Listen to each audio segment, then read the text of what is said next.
گناہ کو پکڑ کے بند کر کے اسے تاوان وصول کرے. اس میں ہمارے ملک کی بدنامی بھی ہے. لیکن ہمیں خود دکھ ہوتا ہے کہ ہم اگر کسی کو پکڑواتے ہیں ہمیں بھی دکھ ہوتا ہے, جرم اس نے ضرور کیا ہے, لیکن جب وہ اندر جائے گا اس کی والدہ, اس کا والد, اس کی بیوی, اس کے بچے 8-10 سال کے لیے اپنے والد سے, بیوی اپنے خامن سے, اولاد اپنے والد سے محروم ہو جائے گی, ان کا بھی ہمیں دکھ ہوتا ہے. سب ان کا دکھ آپ کو نہیں ہونا چاہیے. دیکھیں مجرم ہے ایز اے انسانیت بات کر رہا ہوں. ایسے انسانیت تو جب ایک انسانیت سوچ سلوک کرتا ہے انسان دوسرے کے ساتھ, اس کو سزا ملنی چاہیے. دیکھیں بات آپ کی بالکل درست ہے, لیکن ماں جو ہوتی ہے نا, ماں یا بیوی, اس کو اپنے خامد سے پیار ہوتا ہے. تو ایسا کیا یہ بات وہ لوگ سوچتے ہیں جو دوسروں کے بچوں کو اغوا کرتے ہیں, یہی ہم ان کو ظلم کرتے ہیں, کیا اس وقت یہ لوگ سوچتے ہیں کہ کسی کا بیٹا, کسی کا بھائی, کسی کا خامد ہے؟ یہی ہم انہیں بتانا چاہتے ہیں کہ جیسے آپ کی ماں, آپ کی بیوی پریشان ہے, آپ کا والد پریشان ہے, ایسے ان کے بھی والد پریشان آپ لوگوں نے کیے تھے. تو یہ ہمیں دکھ ہے کہ یہ جو اغوا کرتے ہیں یہ کیوں ایسا کرتے ہیں. خدا را یہ کام بند کر دیں, اور جن لوگوں کو اغوا کیا جاتا ہے ان کے والدین پہ, ان کی اولاد پہ, ان کی بیوی بچوں کے پہ جو گزرتی ہے وہ بڑی المناک داستان ہے. کیونکہ میں پچھلے ہفتے گوجرانوالا کے ایک لڑکا ماراتھونا سے اغوا ہوا تھا. اس کی ماں بیچارے کی اسی دکھ کی وجہ سے اس کو اٹیک ہوا اور ہاسپٹل میں داخل. وہ ہاسپٹل سے مجھے فون کرتی تھی اور مجھے میرے بچوں کی قسم دے کے کہتی تھی کہ تجھے تیرے بچوں کی قسم میرے بچے کو چھڑاؤ. ہمیں بھی اس وقت دکھ ہوتا ہے, اور جو ماں ہوتی ہے اس کا تو کلیجہ ویسے ہی پھٹ جاتا ہے. لیکن ہم اپنے ہم وطنوں کو, اپنے پاکستانی بھائیوں کو بار بار یہ کہہ چکے ہیں, خدا را اگر کسی کو کسی کام میں مشکل ہے, اس کا گزارا نہیں ہوتا, اس کو کوئی پریشانی ہے, آپ ہمارے پاس آئیں, انشاءاللہ ہم آپ کی مدد بھی کریں گے, آپ کوشش بھی کریں گے کہ آپ کے حالات کسی نہ کسی طریقے سے بہتر ہو جائے. مکہ ریسٹورنٹ ہمارے پاس ہے, کتنے بیچارے لوگ جو ان کے پاس کام نہیں ہے, سونے کی جگہ نہیں ہے. تو میں نے کہا ہمارے دفتر میں سو جا کریں. ابھی بھی 2 بندے ہمارے دفتر میں 24 گھنٹے وہیں رہتے ہیں, وہیں سوتے ہیں, وہیں کھاتے ہیں, کھانا ہوٹل سے کھا لیا, وہاں جا کے سو گئے. ہم یہ خدمت کرنے کے لیے تیار ہیں, لیکن یہ جو کام ہے یہ چھوڑتے ہیں. ایسا بات پھر وہیں آ جاتی ہے کہ صرف خدمت کرنا تو مطلوب نہیں ہے ان لوگوں کے ساتھ. جو لوگ اتنے بڑے گناہ کا ارتکاب کر رہے ہیں انہیں کس طرح سزا کے کٹہرے تک پہنچایا جائے تاکہ ان کے حوصلے پست ہوں. اگر اسی طرح ہم ان کی تکلیفوں کا احساس کرتے رہے, ان کی ماں بہن بیٹیوں کے بارے میں سوچتے رہے, اور جبکہ وہ نہیں سوچتے, تو پھر تو یہ سلسلہ کبھی بھی بند ہونے والا نہیں ہے. تو کوئی ایسی پالیسی بتائیے, کوئی ایسا لایا عمل بتائیے جو ہم سب مل کر اس کا کلا کما کریں اور ان کے حوصلے پست ہوں. دیکھیں وہ تو ہم نے کوشش تو شروع کی ہے, بہت بندے پکڑوائے ہیں, اور انہیں یہ بھی کہتے ہیں کہ جو بھی آدمی اس جرم میں ملوث پایا گیا اسے سزا ملے گی. سفارت خانہ آپ کی کیا مدد کرتا ہے اس سلسلے میں؟ دیکھیں سفارت خانہ ہماری کیا مدد کر سکتا ہے اس معاملے میں؟ بہت کر سکتا ہے. نہیں, حکومت ہے, دیکھیں پاکستان کی حکومت کے نمائندہ ہے سفارت خانہ, اور وہ بہت زیادہ آپ کی ہیلپ کر سکتا ہے. کیوں نہیں کر سکتا؟ کس معاملے میں وہ ہماری ہیلپ کر سکتے ہیں؟ جس وقت کوئی مجرم اجزا پکڑا جاتا ہے تو اس کے بعد آپ نے دیکھا کہ سفارت خانے نے ایک زمانے میں اتنی اتھارٹی دکھائی تھی کہ جس بندے کا نام لکھ دیا وہ پاکستان جانے کے قابل نہیں رہا, اور اگر پاکستان گیا تو کیس بھگت کر اس نے وہ کیا ہے, اور معمولی سی بات تھی. اغوا برائے تاوان تو ایسا بہت بڑا معاملہ ہے. پہلی بات مجھے آج دن تک سفارت خانے کی مدد کی ضرورت ہی نہیں محسوس ہوئی کہ جو اغوا برائے تاوان والے مجرم میں نے پکڑوائے ہیں اور ان کو پکڑا ہے, مجھے ان کی مدد کی ضرورت ہی محسوس نہیں. یہاں کیا تک جہاں کیا تک کیا آپ نہیں سمجھتا ہے صاحب کہ جو لوگ اتنے بڑے جرائم کر رہے ہیں جی, ان کا محاسبہ ان کے ملک میں بھی ہونا چاہیے, اور اس کے لیے ہمیں سفارت خانے کی سپورٹ ملنی چاہیے. دیکھیں ضرور ہونا چاہیے, لیکن جب وہ پاکستان جائیں گے تو پھر ہی ان کا محاسبہ ہو سکتا ہے نا. یہاں پہ تو ان کا محاسبہ نہیں ہو سکتا. یہاں تو وہ ایسے وہ جیل میں سزائیں کاٹ رہے ہیں. تو امبیسی کے سے ہم نے خیر وہ ضرورت ہی نہیں محسوس ہوئی, اور اگر انشاءاللہ ہمیں ضرورت محسوس ہوئی تو مجھے امید ہے کہ امبیسی پورا ایسا کتنے لوگ اب تک اس جرم میں سزا پا چکے ہیں؟ میرے اندازے کے مطابق 60 سے اوپر ہوں گے, 60-70 تک کے قریب ہوں گے جو ہم نے پکڑوائے ہیں, جو میں نے پکڑوائے ہیں. تو ان کی تمام تفصیلات آپ کے پاس موجود ہیں؟ دیکھیں ان کی تفصیلات بھی میرے پاس ان کے نام, ان کے پتے, تاکہ ان کو ہائی لائٹ کیا جائے, لوگوں کو بتایا جائے کہ ان چہروں کے پیچھے کیا چھپا ہوا. دیکھیں میرے پاس موجود ہے ان کی, میرے دفتر میں ان کی سب کی فائلیں, ان کے نام, تاریخیں, دن, وہ سارا مقرر وہ لکھا ہوا ہے کہ کون سی تاریخ کو کون سا گروہ ہم نے پکڑا، کس کو انہوں نے اغوا کیا، اس سے کیا ڈیمانڈ کی، وہ بندہ جو اغوا ہوا تھا مغوی وہ کون سے علاقے سے تعلق رکھتا تھا، وہ کیسے آیا، کیسے اس کو پکڑا، وہ ساری تفصیل ہے۔ یہ ضروری نہیں ہے کہ ہم ان کو ٹی وی پہ بھی بتائیں۔ دیکھیے وہ لوگ تو سزا کاٹ رہے ہیں، لوگوں کو یہ پتا ہے کہ جو بھی آدمی جرم کرتا ہے اس کو اس کی سزا ضرور ملتی ہے۔ اور میرا تو ویسے بھی اعلان ہے کہ جو آدمی بھی اغوا برائے تاوان میں پکڑا گیا میں اس کی کوئی مدد نہیں کروں گا، یہ وہ کام چھوڑ دیں۔ ایسا جو لوگ پکڑے گئے ہیں، جو گروہ پکڑے گئے ہیں، آپ کی کہنے کے مطابق گروہ پکڑے گئے ہیں، اب تک جتنے لوگ پکڑے گئے ہیں اور سزا پا چکے ہیں یا جنہیں معافی دی چکی ہے، ان کے پیچھے کیا آپ کو معاملہ نظر آیا ہے کہ کون ان کی بیک کر رہا ہے، کون انہیں سپورٹ دے رہا ہے؟ معافی کسی کو نہیں دے گی۔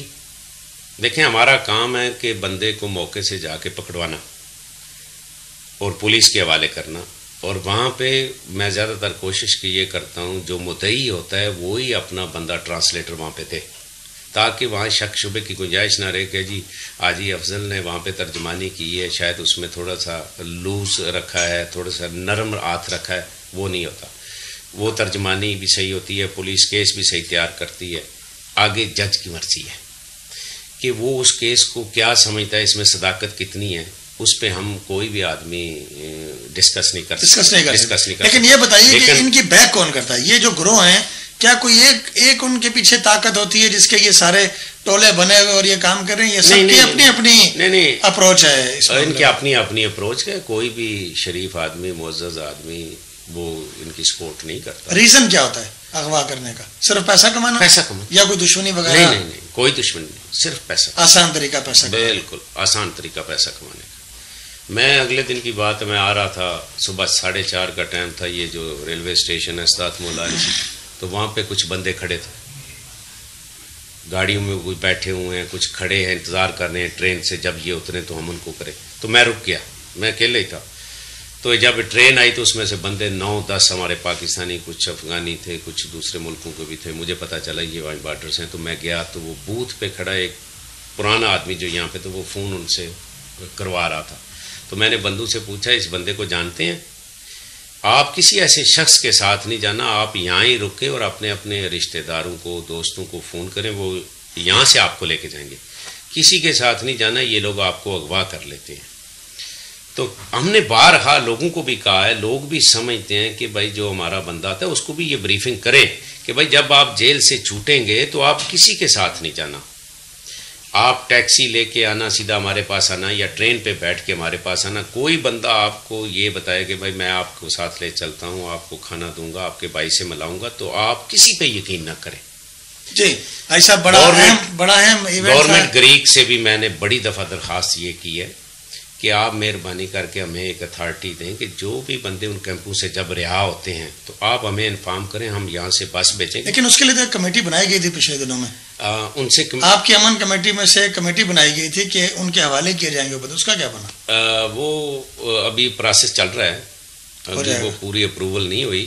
ویسے اس سے پہلے بھی 1.5 سال سے میں یہ کوشش کر رہا ہوں کہ ہمیں گورنمنٹ یہ اجازت دے تو ہم یہاں سے ایک بس پہ ان کو لے کے آ کے یہاں ان کے رشتے دار۔ ایسا یہ تو ہو گیا ان لوگوں کے لیے جو جیلوں سے رہا ہوتے ہیں، جی، جو آپ اتھینا کے اندر سے اغوا ہو رہے ہیں ان کے لیے آپ کتنی بسیں ہائی لائٹ کریں گے، ہائر کریں گے، کتنے تھانوں؟ ان کے لیے میں موجود ہوں جناب، جی میرا نمبر۔ ایسا بہت شکریہ آپ کا، اپنے بڑے اہم موضوع پر آپ نے تھوڑی تفصیلات ہمیں بتائی۔ ناظرین، یونان میں ہم نے جو پہلے پروگرام کیے تھے ہم نے یہ بتایا تھا کہ یونان کے اندر بے روزگاری کی یہ صورتحال ہو چکی ہے کہ لوگ جوک در جوک پاکستان واپس جا رہے ہیں تاکہ کم از کم جو روزمرہ کے ان کے اخراجات ہیں ان سے ان کی جان چھوٹ جائے، لیکن جو لوگ پاکستان میں رہتے ہیں وہ اس صورتحال کو ماننے کے لیے تیار نہیں ہوتے، کیونکہ پورے گاؤں میں اگر ایک بھی بندہ پینٹ کوٹ اور ٹائی لگا کے چلا جاتا ہے تو یہی سمجھتے کہ یار یہ خود تو سیٹ ہمیں وہاں نہیں ہے لے کے جانا چاہتا۔ لیکن اب ایک اور نئی صورتحال جو سامنے آئی وہ یہ کہ جب لوگ یونان پہنچتے ہیں ترکی کا بارڈر کراس کرنے کے بعد تو بعض لوگ پکڑے جاتے ہیں، بعض لوگ ویسے ہی پہنچ جاتے ہیں، تو جو لوگ جیلوں سے بھی رہائی پاتے ہیں ان کے ساتھ بھی یہ معاملہ ہو رہا ہے، اور جو لوگ ڈائریکٹ پہنچ رہے ہیں ان کے ساتھ بھی یہ معاملہ ہو رہا ہے کہ یونان میں کچھ گروہ اس طرح کے منظم ہو چکے ہیں کہ جنہوں نے اپنے ملک و قوم کی عزت کو داؤ پر لگا کر یہ کام شروع کیا ہے کہ وہ نئے لوگوں کو اغوا کرتے ہیں اور ان کی پیمنٹس تاوان کی صورت میں دوبارہ بھی وصول کی جاتی ہے، اس کے بعد ان لوگوں کو رہا کیا جاتا ہے. انتہائی شرمناک صورتحال اس وقت یونان میں ہے. ہماری پہلی درخواست تو یہ کہ یونان کی معاشی صورتحال کو مد نظر رکھتے ہوئے یونان کا رخ نہ کیا جائے. لیکن اگر آپ بے حد مجبور اور آنا چاہتے ہیں ہر صورت میں تو کم از کم اس بات کا ضرور خیال کیجیے اور اہتمام کیجیے کہ کسی بھی انجان آدمی سے ناواقف آدمی سے کوئی کسی قسم کی کوئی ربط نہ رکھیے، اس کی بات نہ مانیے، اس کی گاڑی میں نہ بیٹھیے، کیونکہ اغوا برائے تاوان کا جرم یونان میں بہت زیادہ پھیل چکا ہے. اس سے بچنے کے لیے حاجی محمد بشیر شاہ صاحب اور دوسرے ہمارے کمیونٹی اکابرین بھی بہت محنت اور کوشش کر رہے ہیں. یونانی قوانین بھی ہماری مدد کر رہے ہیں. لیکن بہرحال ایک معاملہ ہے جس کو ہم نے خود ہی سب زیادہ حل کرنا ہے. آپ نے یہ ذکر کیا کہ یہاں کا رخ نہ کرے. میں تو کہتا ہوں کہ پورے یورپ کا رخ نہ کرے. آج کل کے جو حالات جا رہے ہیں پوری دنیا میں، میرے خیال سے عرب کنٹریاں بہتر ہیں. وہاں پہ جا کے یہ مزدوری کریں، وہاں کے حالات، وہاں کا کلچر، وہ ان کے لیے بہتر رہے گا. دوسرا، ان سے یہی اپیل کرتا ہوں کہ بھائی اگر کسی آدمی کو کچھ مسئلہ ہے، کوئی گھریلو پریشانی ہے، کوئی پرابلم ہے، کوئی مالی پریشانی ہے تو ہم سے رابطہ کریں. انشاءاللہ ہم اس کا کوئی نہ کوئی حل نکالیں گے. یہ اغوا برائے تاوان، اس کو چھوڑ دیں.